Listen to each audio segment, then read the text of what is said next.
Uh, Welcome to the fourth lecture. It's a real pleasure to be here for this lecture and to see so many of you here again for the last lecture. Robert's last lecture will be called Extreme Events. So,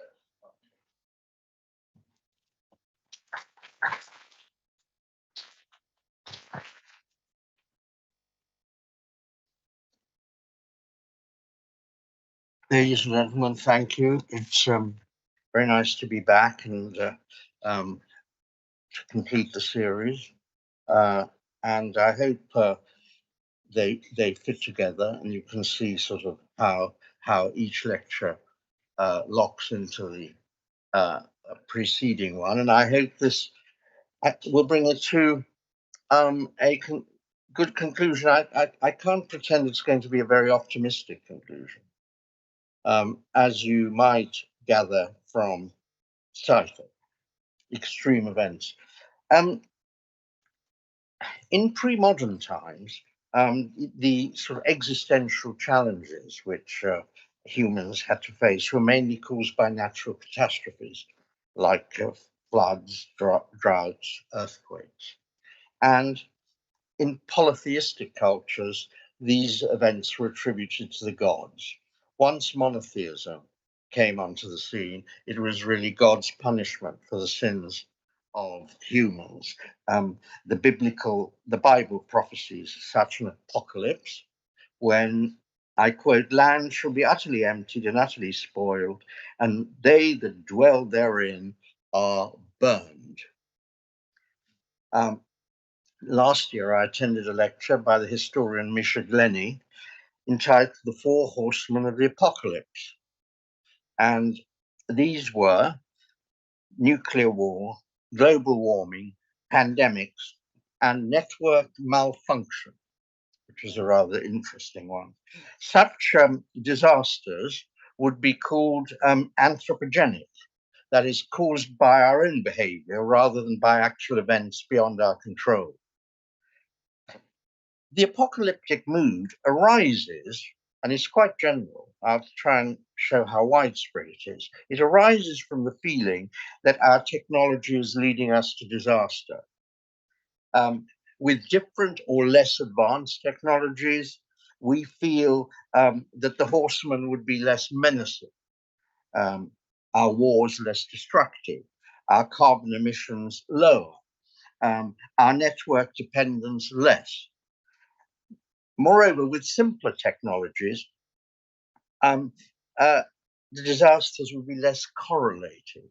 I think it's the correlation of things that arouses particular fear. Non-nuclear wars wouldn't cause crops to fail, for example. Power cuts wouldn't cause the economy to seize up. There are two main interpretations of why technologies become so potentially lethal. The first is that it's not technology, but the uses to which we put it that is dooming us.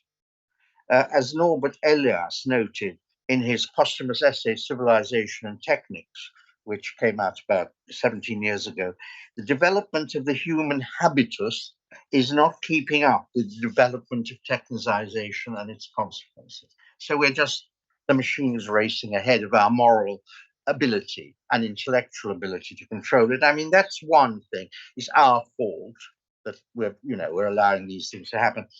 And that's the familiar idea of the machine going rogue, which was first bruited in Mary Shelley's brilliant novel, Frankenstein, in 1820. The alternative, and to my way of thinking, the sounder view, is that it's our commitment to our Prometheus which is edging us to disaster. We've become so dependent on his services that we can't conceive of life without those services.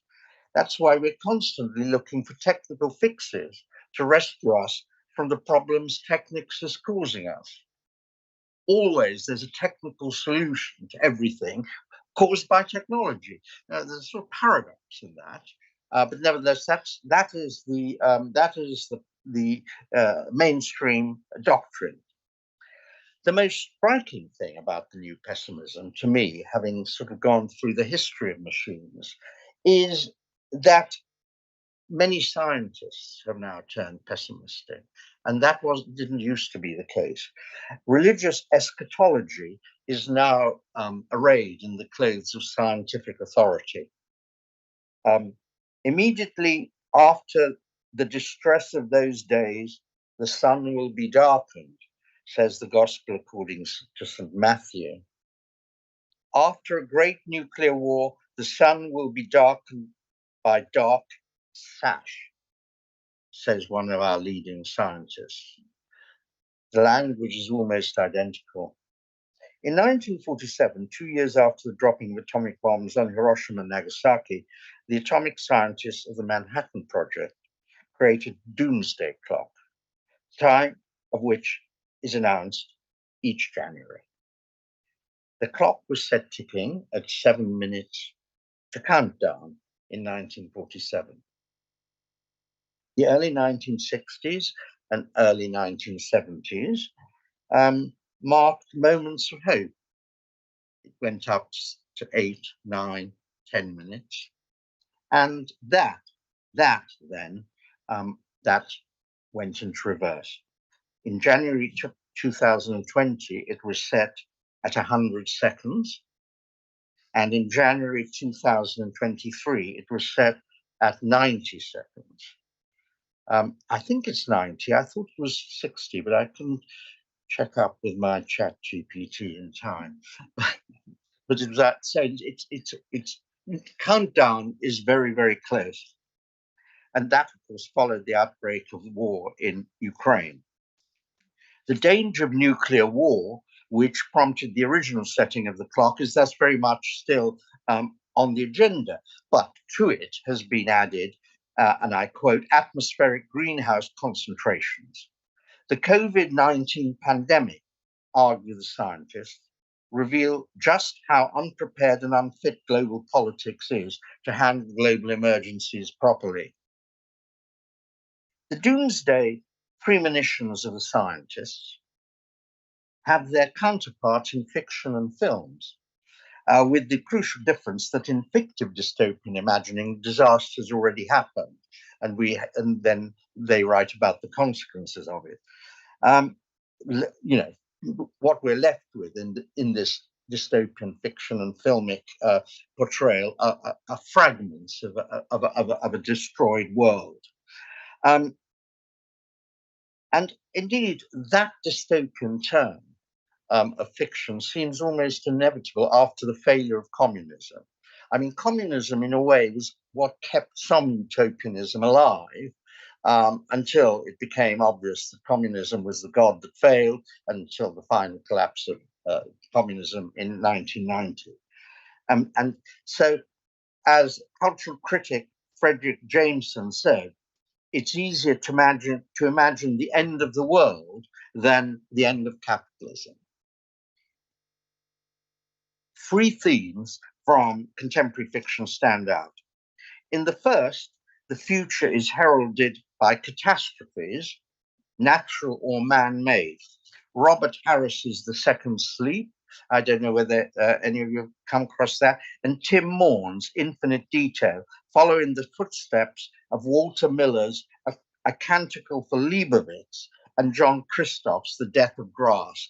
These are all sort of post-catastrophic ways of living, which they imagine. And here, in these sort of fictions, the apocalypse occasioned by ecological catastrophe is followed by the sequestration and therefore regression of sequestration of knowledge and regression of the remaining population to barbarism.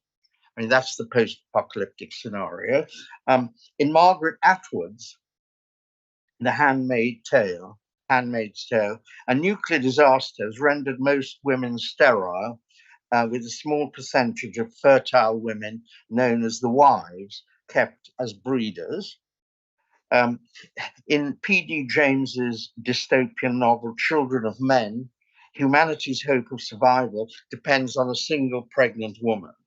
So this is the post-apocalyptic world that these writers imagine. The second thread takes up E.M. Forster's incredible premonition of machine malfunction.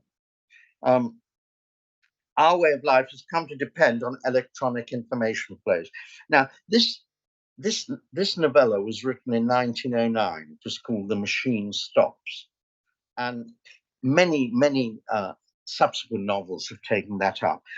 So any stoppage of the flow can lead, again, to the overall destruction of knowledge and rapidly render all our electronic systems inoperable. As depicted in Tim Moor's novel Infinite Detail, which came out 4 or 5 years ago, I quote, "It's not just that you wouldn't be able to Facebook your mates or read the news. Everything is connected to it now. The markets would stop trading, the economy would collapse, there'd probably be no electricity, no food in the shops, vital equipment in hospitals would stop working. It's not just your phone or your specs. Cars, buses, trains, everything would grind to a halt. It would feel like the end of the world." So that's the second kind of dystopian theme which emerges from novels and films. The third is, of course, technology gone rogue, which takes its cue from Mary Shelley's Frankenstein. We meet it as Hal in Kubrick's Space Odyssey, which dates from 1968. The plot of Ridley Scott's Blade Runner 1982 revolves around 5 rogue replicants who have managed to escape to Earth. In The Matrix, continued warfare goes on in a ruined landscape between human outlaws hiding underground and the computers which now rule the world. The high-tech action, and this high-tech action allows for interludes of philosophizing in which someone called Agent Scott champions artificial intelligence as the antidote to the human virus. Margaret Atwood's Oryx and Crake, 2003, is another wonderful novel, imaginative novel. It's about an engineered pandemic. A bliss pill has been developed by a pharmaceutical company which will make everyone happy and eliminate disease. However, the widespread use of the pill would hit the profits of the pharmaceutical company, which therefore inserts into it a virus to make every user sick so that they can make a double profit by selling the antidote, selling the pill and selling the antidote. The supervirus, as it happens, once released, kills off the world's population because before the vaccine can be distributed, leaving only a few gender fluid children alive to carry on the human species. It's interesting, this imagination, because it's hard not to believe that Atwood wasn't influenced by the real life opioid crisis in the United States, created by the pharmaceutical company Purdue Pharma, owned by the Sackler family. And to bring matters up to date, what is the real story behind the escape of the COVID-19 virus? Some fictional evocations of the future go against the predominant dystopian trend, and I'm referring to vanguards of feminists, homosexuals, non-binaries, and ethnic minorities have laid claim to the vacant throne of progress. A typical feminist construction is that it's men who have created the life-destroying technological systems to cement the power of patriarchy, and a feminine technology is possible, which would be centered on life, human-centered, and not power-centered. I mean, that theme is there in some novels that I've read. For example, Ursula. For example, in Ursula Le Guin's *The Dispossessed*, which comes out in 1974, Odoism, the creed of the female religious leader Odo, offers a feminist alternative to male-dominated techno-capitalism. So in a way, sort of some of this has taken the place of Marxism as an alternative to capitalism. But yeah, you have to consider that, whether it really is. It's easy to understand in general why progress turns all utopias into dystopias. Distance lends enchantment to the view, but as the promised land comes into focus, the more problematic seems the ascent and the less appealing the summit. I mean, that's the story. Add to this the fear that time is running out, that extreme events will overwhelm us before we get the antidote, and you can understand the pessimism that unites for the first time in 100 years science and poetry, religion and science in some sort of apocalyptic vision. So I'm not talking really about extreme thought. This has become mainstream. It's of course not mainstream political thought, but it's mainstream thought. And it's very, very distressing. Now, as soon as you talk about challenges, you think about responses, and you then think about Arnold Toynbee, his grand theory of history, in which, events set the challenge, and humans either respond or they don't respond.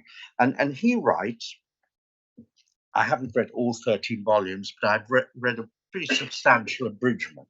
And he writes, of the 21 civilizations that have been born alive and have proceeded to grow, 13 are dead and buried.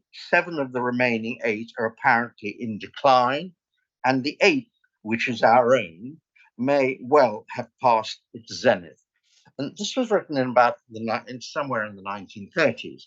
Now, Toynbee didn't just mean physical extinction, he meant spiritual extinction as well. The extinction of that which gives a particular civilization its quality or its brand. In that sense, he was using the notion of extinction. And of the extinctions now, looking into the future from this point onwards, and I'm using extinctions in a broad sense, and not exactly equivalent to Misha Glenny's 4 Horsemen of the Apocalypse. The one that still commands most public attention is the extinction of jobs, with which I started my first lecture. I pressed a button which has caused things to go off, and I didn't want them to go off. What have I done? Technician, please. I wanted those things to stay on me. So, because that's I press this button here, and technology. What?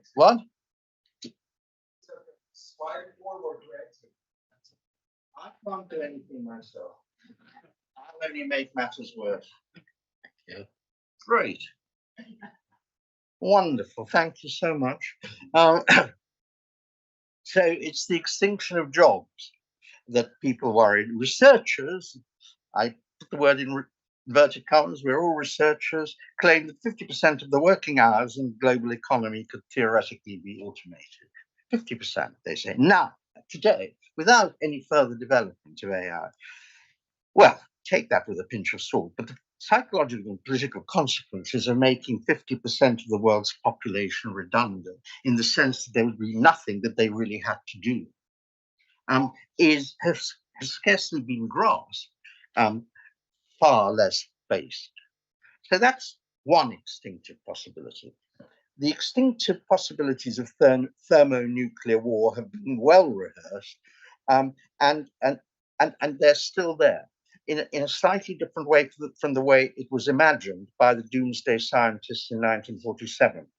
While there are strong protocols in place to guard against full-scale nuclear war, there are none to stop the spread of intermediate levels of war, short of a single apocalyptic event. These include use of tactical or battleground nuclear weapons, drones, and chemical and biological weapons. Even if full-scale thermonuclear war is avoided, modern methods of waging war threaten to abolish the distinction between peace and war, a distinction fundamental to the working of a free society. Because if you imagine you're in a perpetual war, then you have a demand for perpetual surveillance. And that seems to be the Orwellian kind of pattern of 1984. There was a war going on the whole time in 1984. It was a bit off stage, but it was there. And it was the justification for Big Brother. So Big Tech and Big Brother moved together in that kind of scenario. And of course, the current division of the world into democracies, despotisms, and sub-state terrorist groups maximizes war diffusion and minimizes the space for cooperation.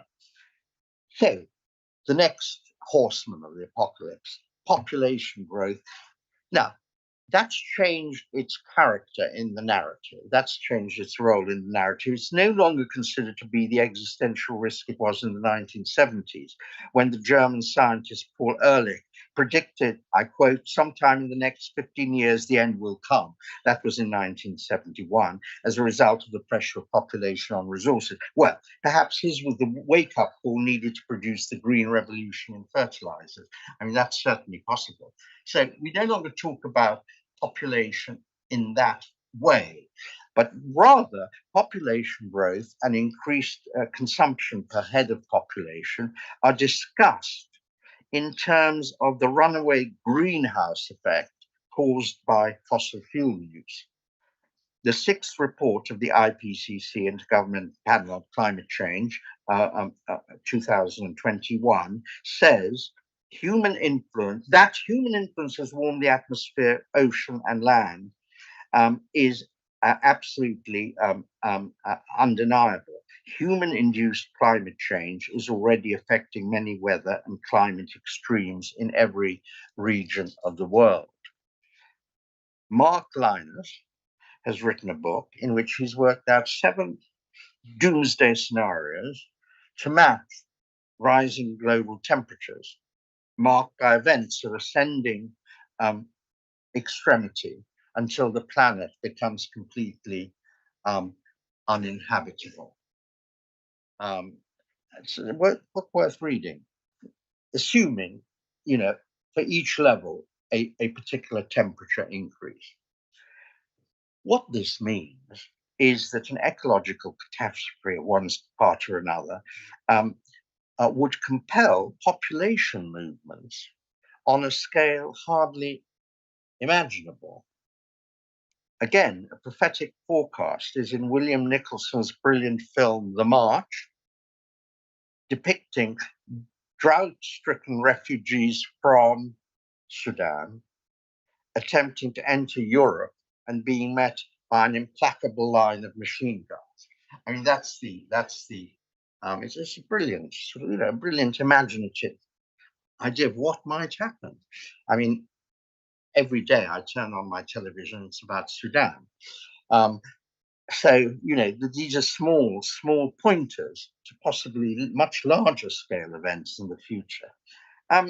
Even those who minimize the danger of global warming admit drastic steps need to be taken to mitigate it. The more outlandish of these measures are to divert the sun's rays from the earth into somewhere else, sprinkle the seas with iron to stimulate the growth of plankton and things of that kind. These all come out of what I'd call the Kurzweil Elon Musk school of statesmanship. Now, the security environment is a term which has come to stand for the degree of protection afforded individuals and communities against severely disruptive events. The COVID-19 pandemic drew attention to the fragility of global supply routes, an attention reinforced by current war, which has disrupted energy supplies in Europe and food supplies in North Africa. And so, again, you have this paradox, this escalation, because the deterioration of the security environment has been accompanied by increasing computerization designed to make us safer. So here again, as the fact or feeling of insecurity grows, the state and its agencies acquire virtual carte blanche to increase physical and psychological surveillance in order to improve our safety. And there you get again another Orwellian sort of scenario developing. These then are the challenges. What about the responses?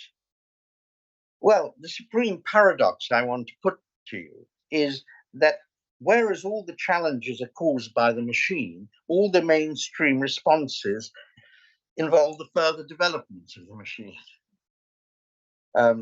This is not just because the accelerating development of artificial intelligence is of interest to the giant platforms. Of course it is. They're highly competitive, and they want to sell their new products the whole time. But it's also of interest to governments. So big tech and big brother end up singing from the same technological hymn sheet. And the mainstream responses, that what we get from our sort of politicians and think tanks and all the sort of semi-quasi-official bodies and institutes are puny. I mean, for example, the redistribution of wealth and incomes needed to make possible genuine choices between work and leisure, or between good jobs and bullshit jobs, are still a pipe dream. Piketty put the case for a global wealth tax. Very, very strong case, I should say. Of course, nothing like that has begun. No one seriously expects net zero carbon emission targets, which all the nations have signed up to be met. No global policies are in place for sharing the burden of meeting them between rich and poor countries. No reliable global instruments are in place to halt nuclear proliferation, the development of mixed nuclear and conventional attack and defense systems, biological weapons, cyber warfare. The UN, together with all its supporting international agencies, has been sidelined as pure power politics have taken over international relations, with governments still pursuing their national foreign policy objectives, oblivious to the threat their policies pose to the cooperation needed to secure planetary safety. So policies are being suggested, and the European Union is actually very important in this, notably to protect privacy against commercial or other malign intrusions. But such privacy policies are not yet in place. They are the European Union is about to pass an AI Act. I think it's I mean, it's been discussed for several years. They've finally got agreement on a draft. Everyone's signed up to it. But if you look at that act and all the discussion around it, there is one override.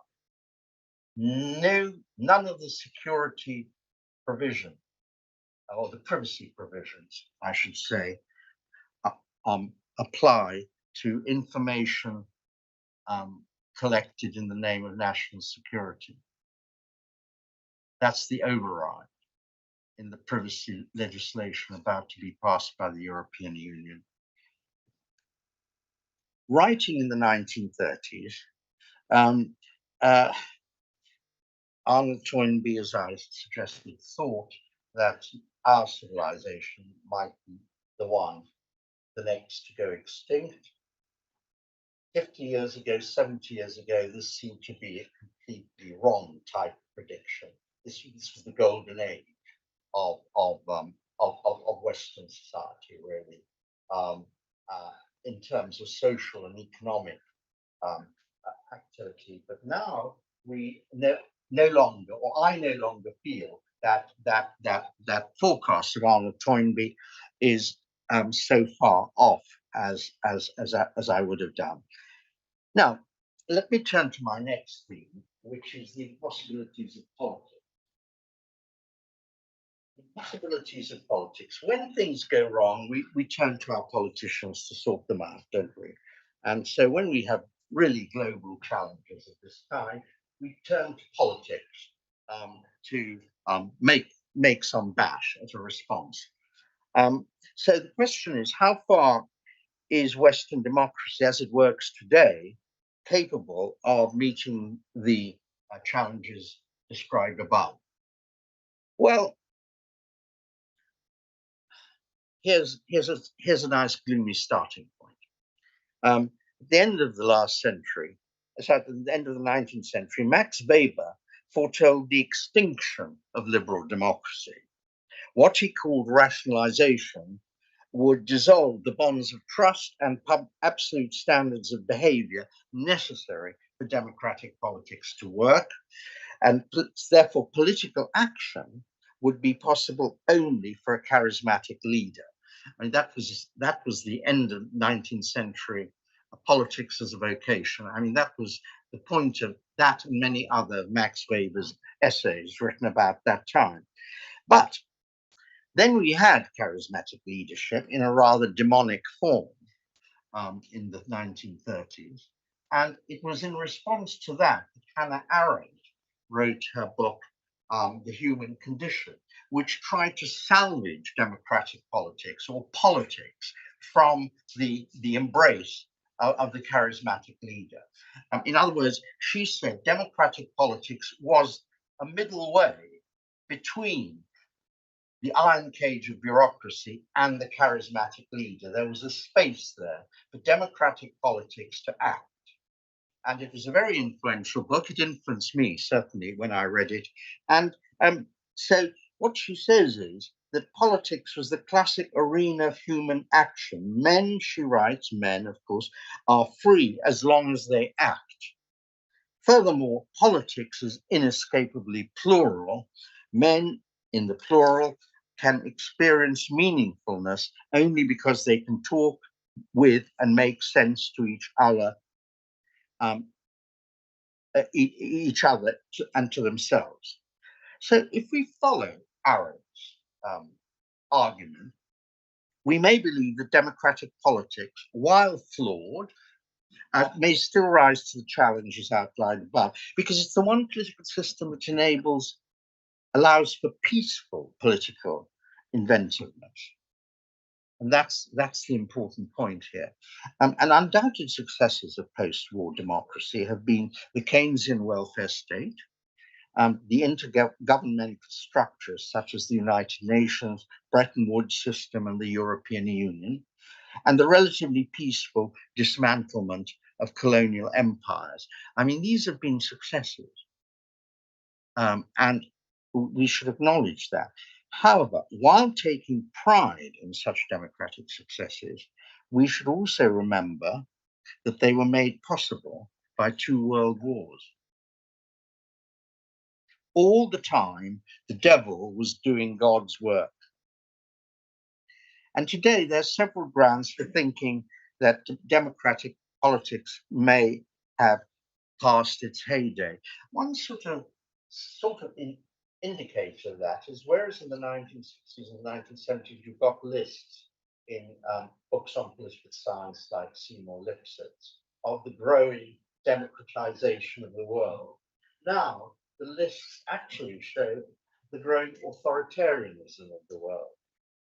In other words, from 1990 onwards, people started writing, they thought the end of history had come, the whole world was going to be democratic and peaceful. Now, no one talks in those terms. In fact, Fukuyama tries to sort of disown writing this essay, but he can't, because that was the prophecy. And now we think we see a drift in the other direction. I think there are 2 reasons for it. Well, there are many reasons, but let me pick out 2. First, the kind of politics depicted by Arendt, the pluralist politics, has simply lost its social base. This resided in all those intermediate institutions between state and the individual, which was the legacy of European feudalism. Now, in the graphic phrase of Theodor Adorno, everything has become equidistant from the center. And I think that is a very, very good idea to me. Everything's been flattened, leaving, the state and its agencies sitting on top of a very fragmented social structure without those stable intermediate bodies, which actually sort of checked the state and allowed a plural discourse to go on. The countervailing powers that Galbraith talked about, that's gone. The trade unions are gone. I mean, they're there, but in only a very small declining manufacturing sector and in the public services. They're almost entirely gone from the service economy, which of course has become the dominant. And of course, big business, which was still a lot of small scale businesses. I mean, they're becoming increasingly concentrated. So, I mean, so in a way, the heart of democracy as we understand it and want it to act has been hollowed out in a very, very disturbing way. I think many analysts are onto this. Now, there's a second reason, which I think is very relevant in the light of the challenges, and that is that the challenges we face are global, whereas what remains of political legitimacy is national. There's no world government to steer humanity to a safe shore. Indeed, the danger is the opposite. As existential challenges mount, so will nationalistic responses as control over scarce resources, powerful nations and powerful groups within nation struggle to control increasingly scarce resources, vital military technologies, and safe places. In a world of natural or artificial scarcity, which borders are safe? And already you see a retreat from globalization. One of Francis Fukuyama's prophecies was the world would become globalized. Globalization, I don't know, I remember giving lectures on globalization in about 1990 and saying, the era of globalization has come. I used to say, well, we had the first wave of globalization, 1880 to 1914, unfortunately ended by a world war. But this time there won't be a world war. We're just going to go on. Because there are no enemies left. There are no dissatisfied powers left in the world. Well, once Soviet communism had gone, everything would be brilliant, and we'd just move on to utopia. Well, does anyone really believe that today? The reemergence of violent or semi-violent protest movements is a sign that liberal democracy has lost its legitimacy for sizable sections of the population. And this is both left-wing and right-wing. I mean, right-wing is more ominous. They seem to be actually sweeping up the illegitimacy of liberal democracy better than the left. Is Donald Trump a portent of a Weberian dynamic in which charismatic leaders, worshipped by their supporters, seize power from bureaucratic elites? And who are the charismatic leaders? Well, we're already thinking of the charismatic leaders who want to save the world. I mean, surely Elon Musk has presidential ambitions. Obviously, they're going to be the ones who are going to save us. But are these gods or are they devils? I mean, they certainly don't come out of the Weberian type of charismatic leader who is a Puritan and very, very driven by high moral conviction. I mean, that was the only way Weber saw of making charismatic leadership acceptable in a still democratic way. The moral character of the leader was absolutely crucial. But we no longer expect high moral standards from our political leaders, surely. And why should any of the giants of entertainment or high tech have high moral standards? In fact, there's lots of evidence that they don't.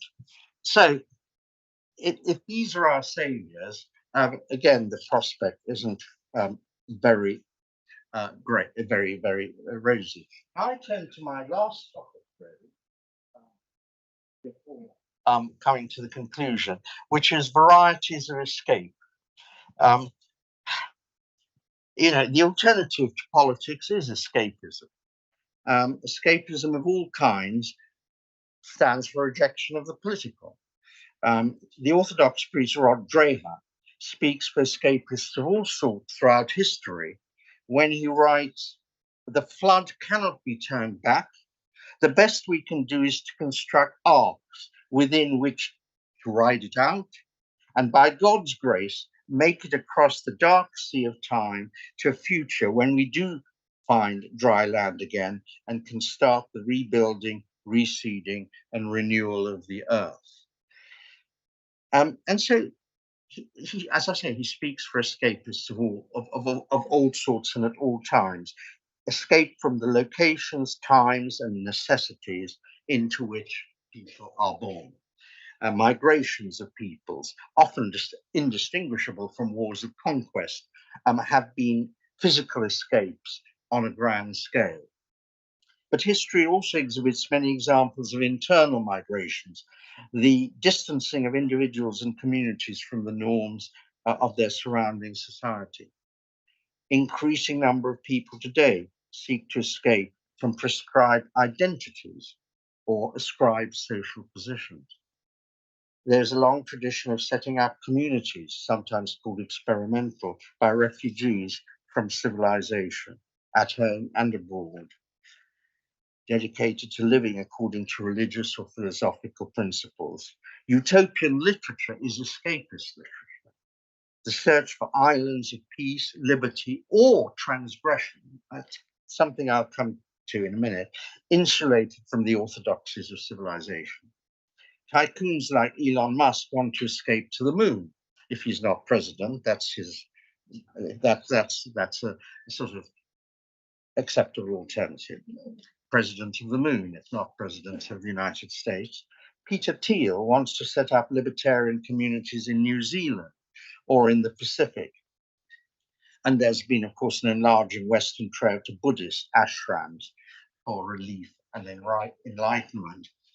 So, as the world filled up with people and political units became larger and more centralized, the possibilities of physical escape from civilization became ever more difficult.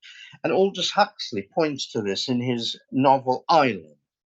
Set somewhere in the Pacific, the island of Pala, and this is, I think, written in the 1970s, 80s, is a Buddhist paradise made so by tantric practices, fulfilling work, and the wonder drug, moksha.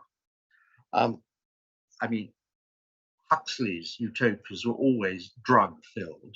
He comes out of that particular generation of writers. However, this escapist utopia is defenseless against greedy capitalist companies which aim to exploit its oil reserve. So, utopia in one village, even in one country, has become impossible. So I talked about the technological route out of the present crises last week when I discussed transhumanism. So I won't say anything more about that. That's what I call technological escape route.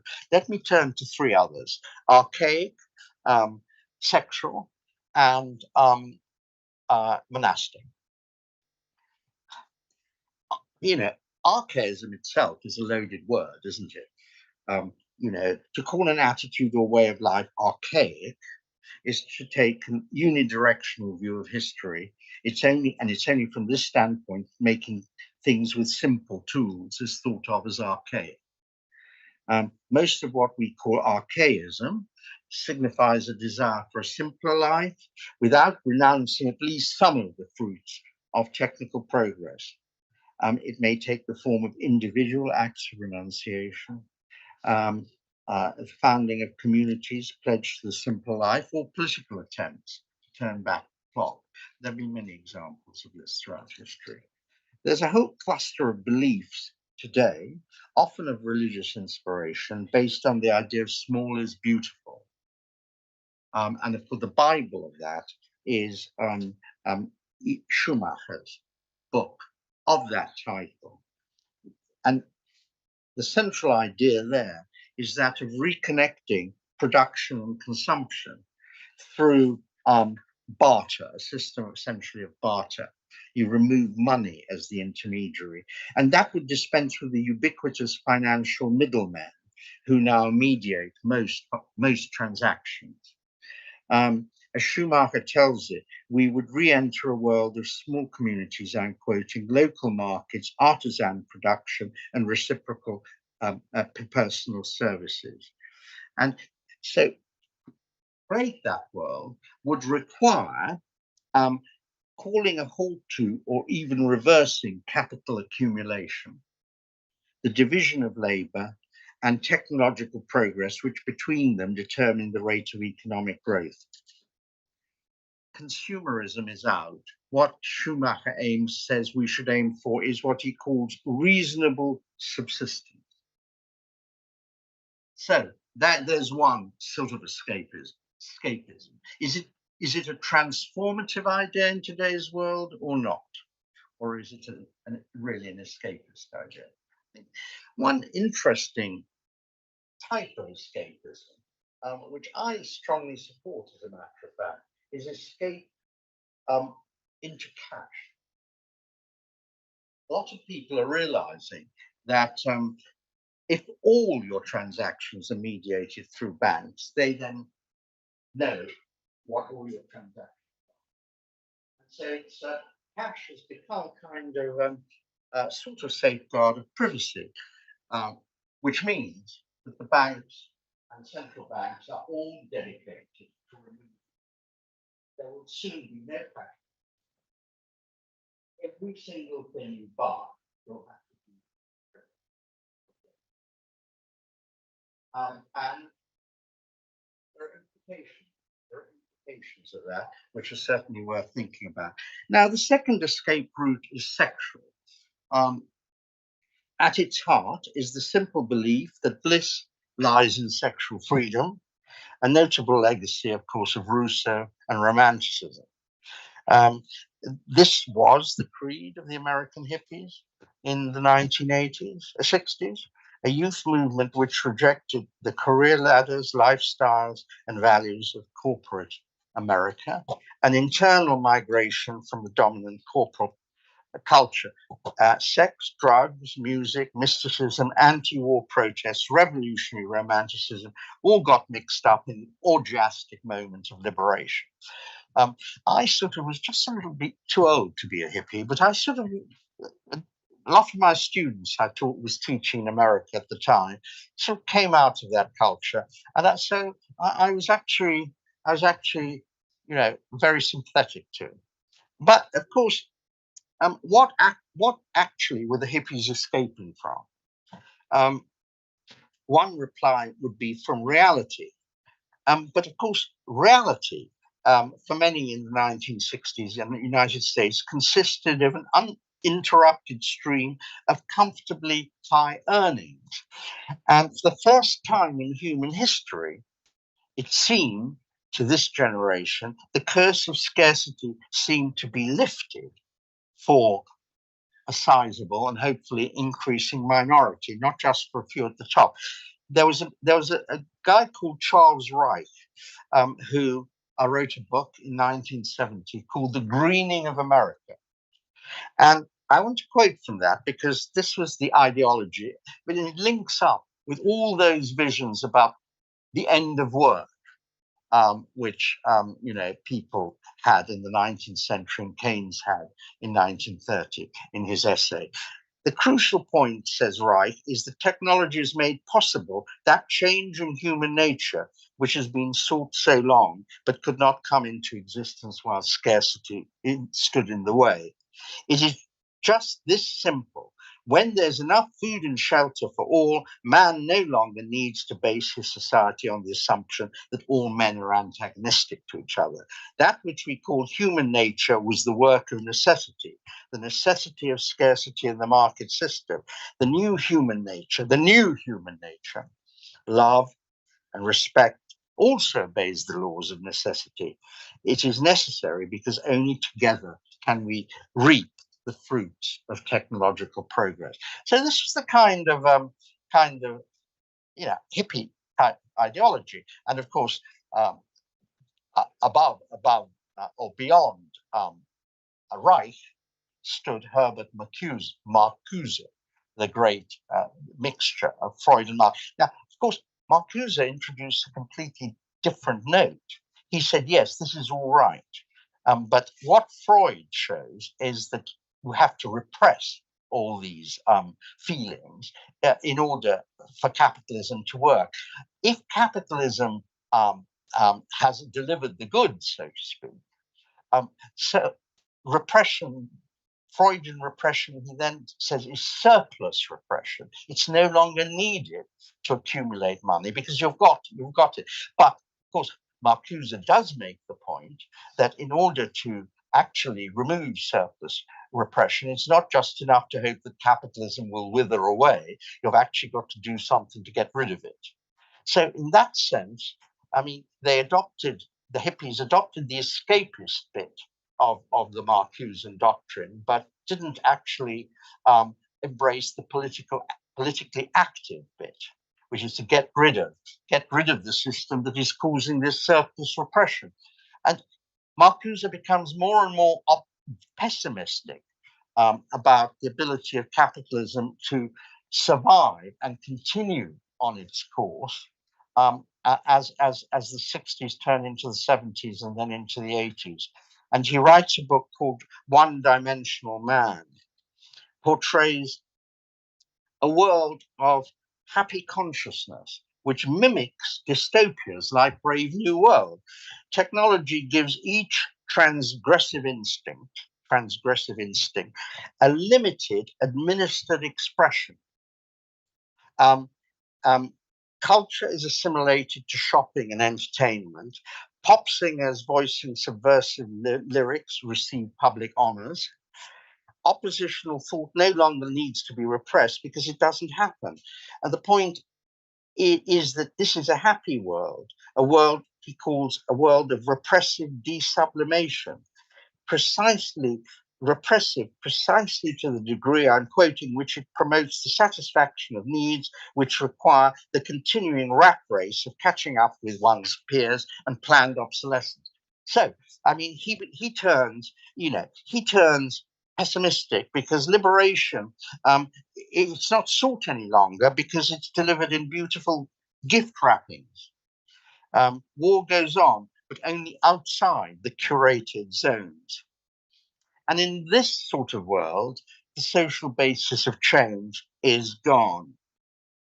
And this has had a continuing appeal on the left and really in other areas. For example, there's a rather important a cultural critic called Mark Fisher, and he wrote a book called Acid Communism.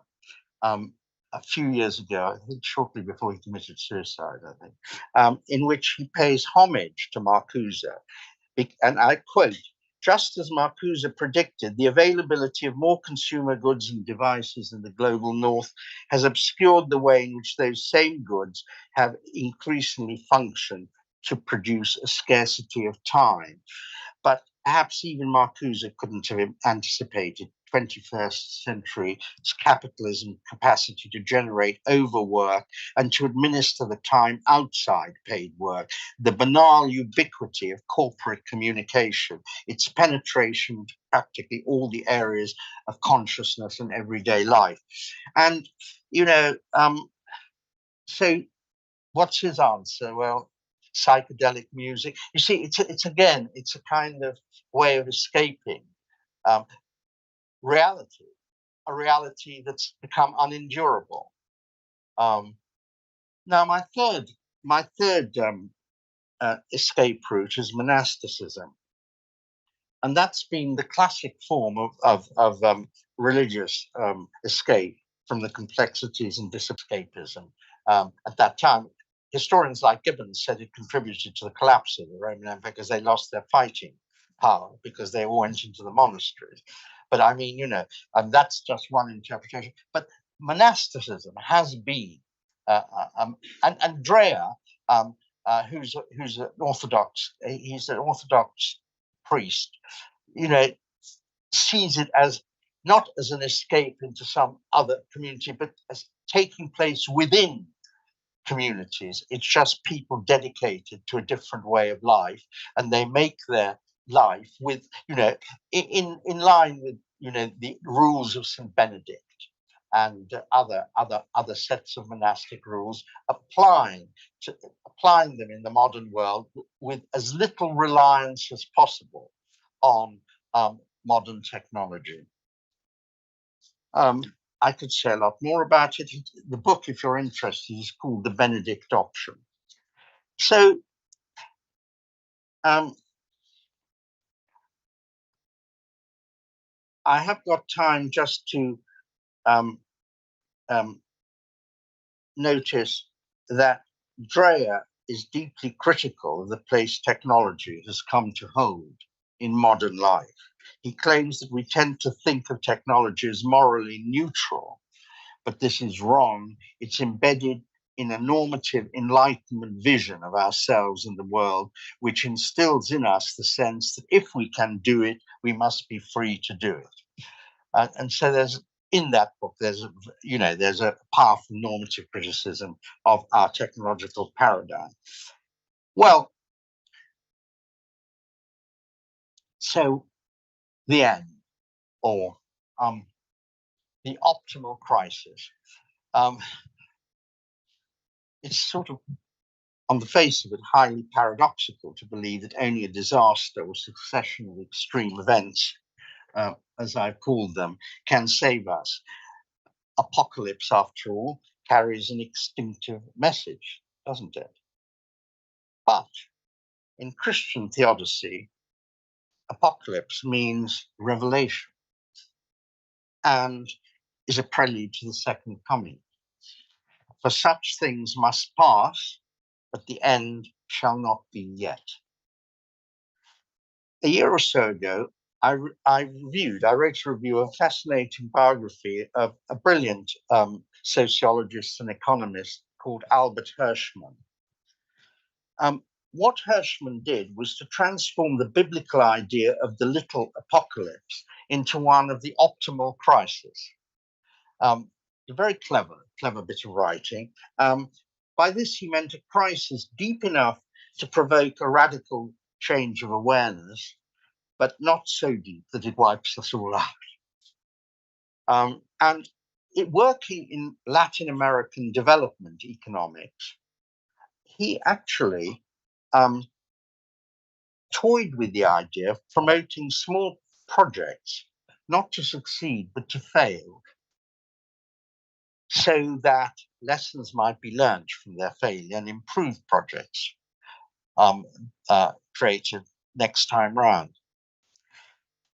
Here is a non-linear theory of progress, which probably comes more naturally to the Central European than to the Anglo-American mind.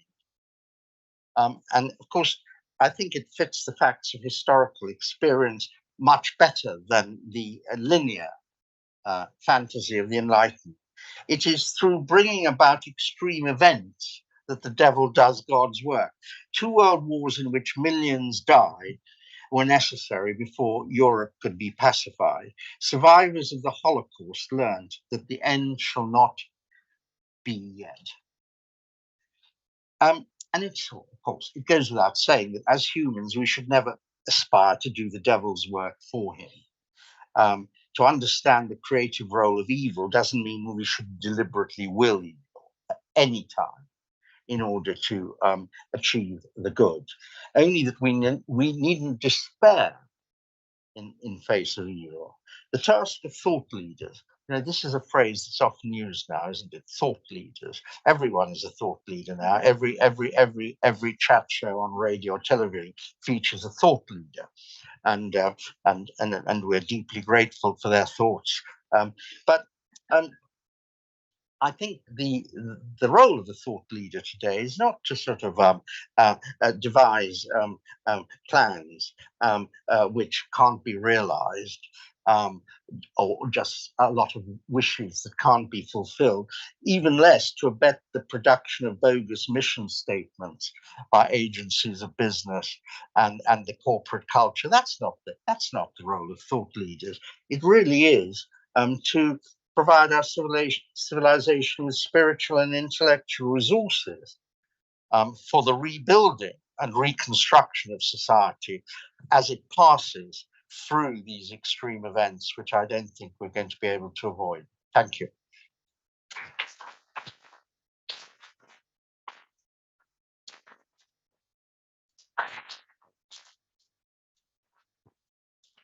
Thank you very much, Robert. Thank you for that wonderful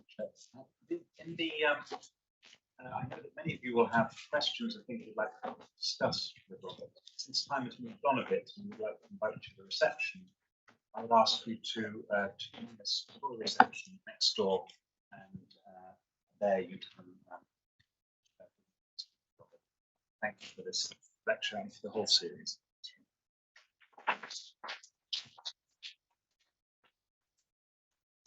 So we can go through this again.